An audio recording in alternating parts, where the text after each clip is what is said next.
Hey, this is Miko. I'm taking out today a new Nissan to show you how the ProPilot Assist works. Basically, it's the Nissan name for the adaptive cruise control.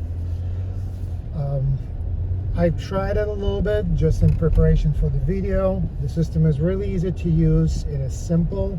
It doesn't do some things that some other systems do, like it doesn't do lane changes, for example. But it works really well. It's pretty safe, and what's great is that it's available on a lot of different models and at low entry points, like on the Rogue SV. This is a Pathfinder SV, and it's available on a lot of different cars. So we're 1 block away from the freeway. Basically all your controls are right here. Really simple. You have the cruise control. This is the button that activates all the systems. So it's off and then it's on, and you can see on the driver display it shows you that everything is ready.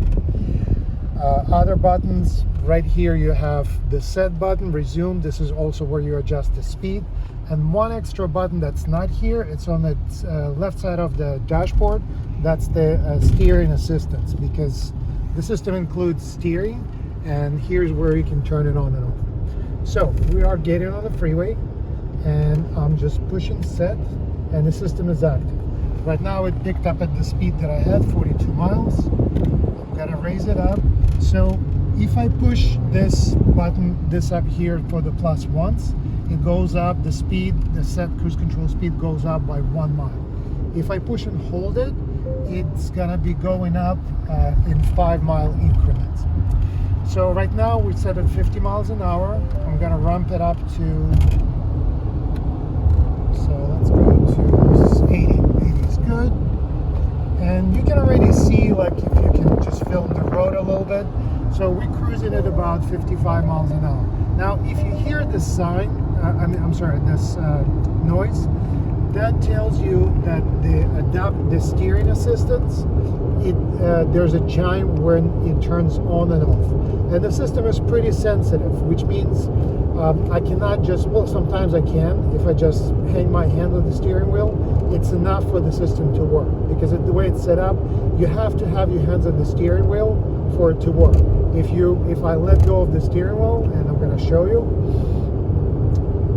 in a few seconds, it should turn on. For now, it's actually working. So we're cruising. There we go. So now it's the warning. It tells me that it's off, and I put my hands back on the steering wheel.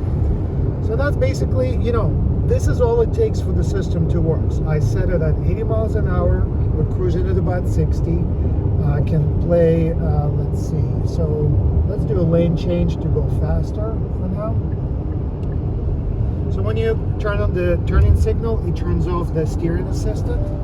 And now it's back on because my hand is on the steering wheel and the lane markings are good enough. There's one more control, it's right here. This is where you can adjust how close you are to the car in front of you. So there are 3 positions. This is the closest, furthest, and one in the middle.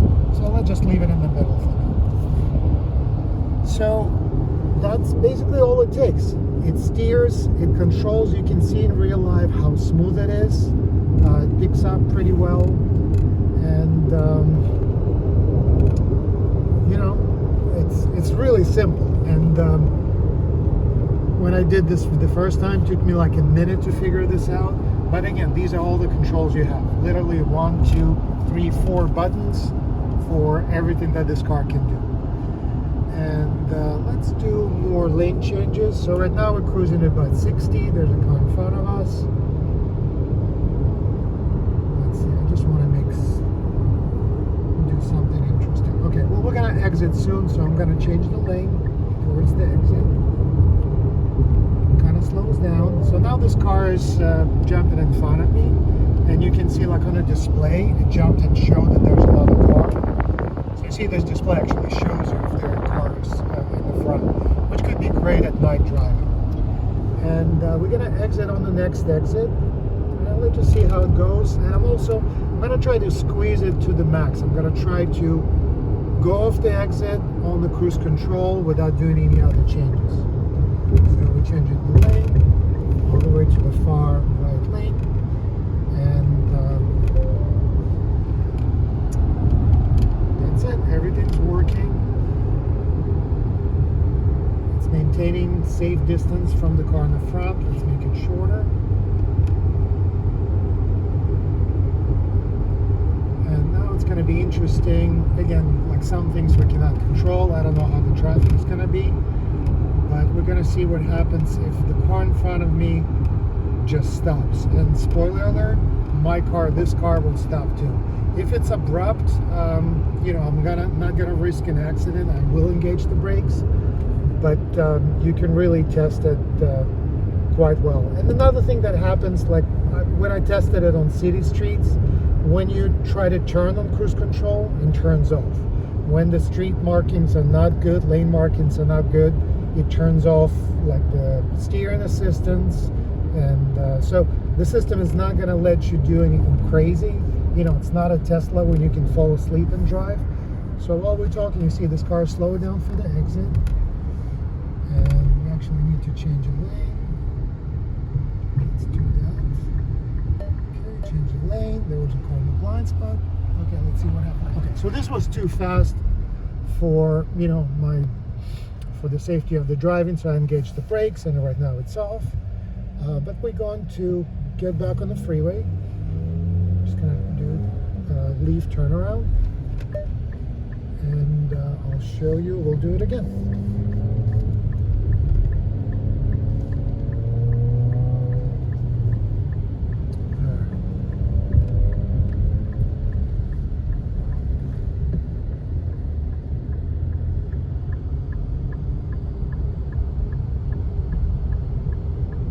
Okay, so we're back on off ramp, I guess.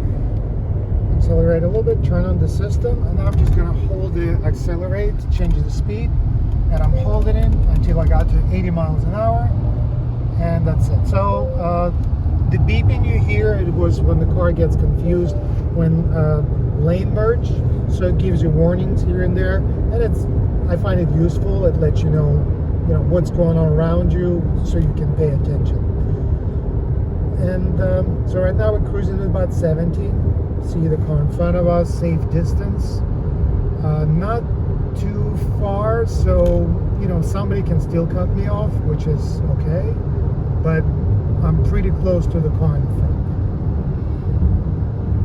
And let's see, what else we're going to try. Let's try to go faster. So change the lane. It beeps when the steering assistant engages. Okay, so what was happening, I got off a little bit off the lane, and the lane assistance kicked in, but we're cruising. A little bit of the noise we have, that's the dealer plate, so I apologize for that. Let's see what else can we do.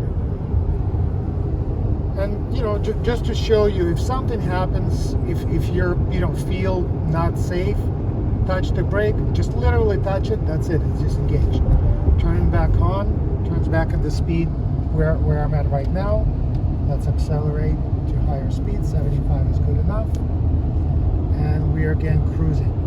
Now let's see what happens if I accelerate. So if I touch the gas, it lets me accelerate. And then when I take off my foot off the gas, it goes back to the safe distance, so it slows you down.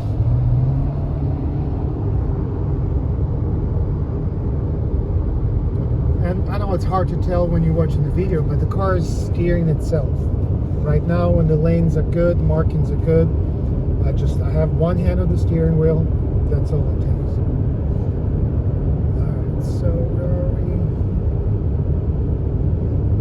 One more exit, and we're going to exit the freeway, and I'm going to do a little bit of the test of this on the street, because it still works on the street, and it's something you can use in traffic. Again, as long as you're not veering off lanes and you're not turning, and otherwise it works really well.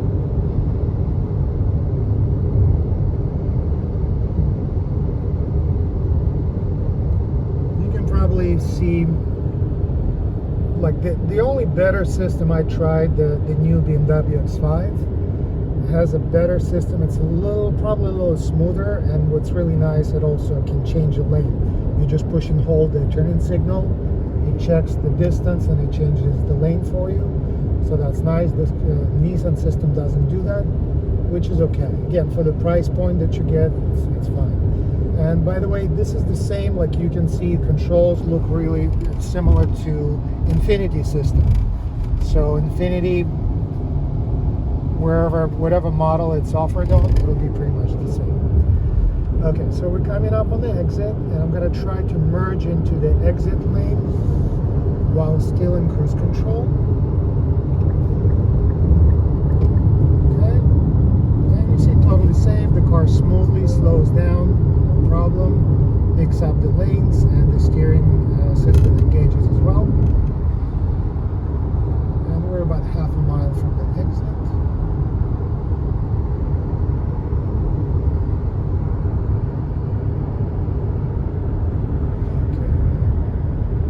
Pick up speed because the truck in front of us left. You can see it's picking up, smoothly picks up. Now it's kind of like coasts at appropriate, cruises at appropriate speed, and we're going to exit. So let's see what happens. One thing to remember, the system works based on the car in front of you. So it's not going to recognize stop signs or lights. But you see right now it's turning, so the car turned fine. Cruise control system works, and we have a red light, which is perfect. Okay, so you see the car almost stops, but these cars kept on moving, and right now you see that's it. The system disengages because it recognizes the turn, and it does not work on the turn. So now we're going straight. I'm going to turn it back on, accelerate to 40 miles an hour. And now we're just on a city street, and let's see what happens. So there's a red light. I'm not touching the brake, okay? Not touching the brakes. This is what happens. This car slows down. It still crawls. It keeps crawling towards the car in the front. And eventually it's going to stop. Okay. And now what's going to happen is, right now there was a disclaimer, like a note. There we go. It says resume plus to follow the vehicle ahead. What it means is right now I'm not holding the brake. Okay, the car's in drive. Automatic brake is not engaged. I'm not holding the brake. Okay, the car just holds itself. And what's going to happen is once this car goes, all I need to do, I have to push it to RAS plus, resume plus, which is going to happen right now. And we're off. Again, my foot is nowhere, I mean, it's close to the brake for safety. It is not touching the brake. And let's try this again. Again, red light.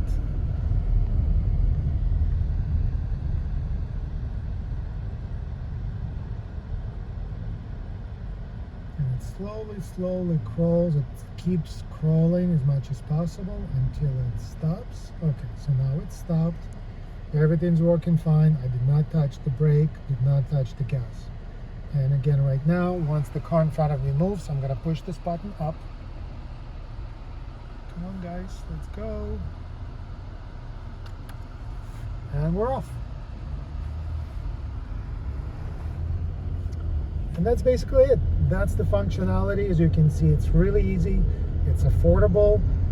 I don't commute far right now. When I had to commute 20-25 miles per day, I made sure that the car that I had adaptive cruise control. I ordered it specifically for that feature, and it just changes your commute, changes the driving experience.